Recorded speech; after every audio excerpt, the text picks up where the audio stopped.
গুম থেকে রেহাই পায়নি নারী এবং কোলের শিশু, এই চিত্রটা একটু জানতে চাই, কেন নারীদেরকে গুম দেখেন অনেক নারী যারা অভিযোগ দিয়েছেন সেখানে আমরা দেখেছি যে অনেককেই তথাকথিত কোট আনকোট জঙ্গি সংশ্লিষ্টতায় বা কাউকে পরিবারের সদস্যদের সাথে ধরে নেওয়া হয়েছে, গুম করা হয়েছে।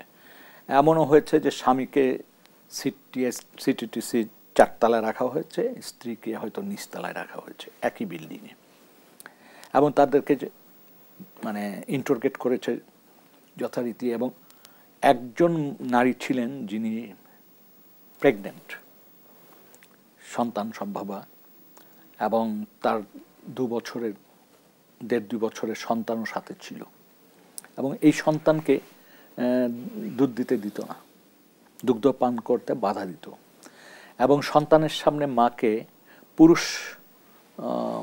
সিপাহী, পুরুষ সদস্য নির্যাতন করত, মারধর করত।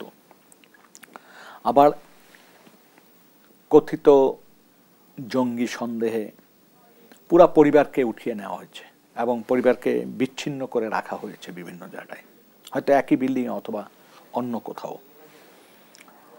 এবং সেই ক্ষেত্রে দেখা গেছে যে দিনের পর দিন এই নারীদেরকে আটকে রাখা হয়েছে এবং নানাভাবে নির্যাতিত করা হয়েছে।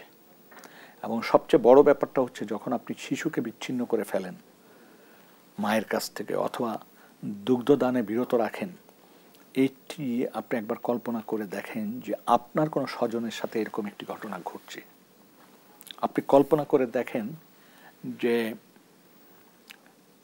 আমাদের সমাজে একজন নারীকে যখন তুলে নেওয়া হয়, সে কিন্তু সামাজিকভাবে বিচ্ছিন্ন হয়ে যায়, ওইটাই কিন্তু তাকে সারা জীবন পস্তাইতে হয়।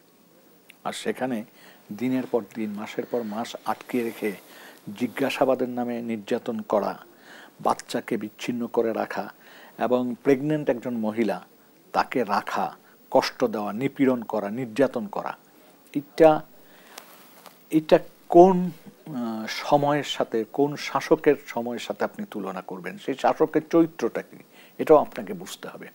আমরা দেখেছি গত সরকার যে কোনো উপায়ে ক্ষমতায় থাকার জন্য রাতের ভোট দিনের ভোট রাত্রে করেছে, তার ইচ্ছা মতো মানুষকে নির্বাচিত ঘোষণা করেছে, টাকা পয়সা বিলি বন্টন, বিভিন্ন বাহিনীকে ব্যবহার করা, তারপরে ডিসিএসপিদের ব্যবহার করা, এটা তো আমরা প্রকাশ্যে দেখেছি, এটা গোপন কিছু না।